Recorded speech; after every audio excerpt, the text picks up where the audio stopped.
Hey everyone, welcome back to yet another quick episode of Pythonic video. Today we're going to be talking about list comprehension. Let's say you have a group of numbers.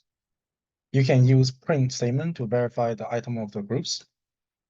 And here we have a nested list. Say you want to get the items out one by one. We're going to want 1, 2, 3, and 4. Naturally, you will want to have a double for loop.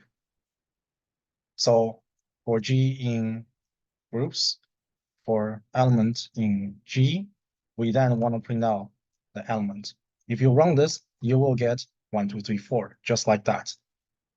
But we're no longer kids anymore. We want to do this in a more sophisticated way.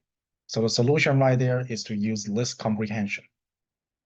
So you start off with a C, and then you give a bracket. You say M for G in groups for element in G.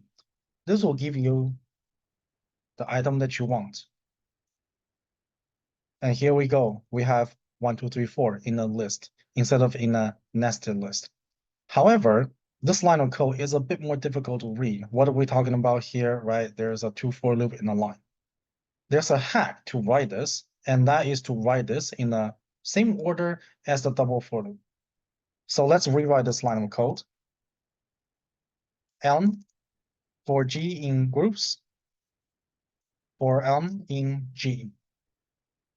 This way, you'll be able to take the same structure as a double for loop as we presented from line 4. And then you can print out C, and it will give you the same answer. Thank you for watching. Subscribe and like.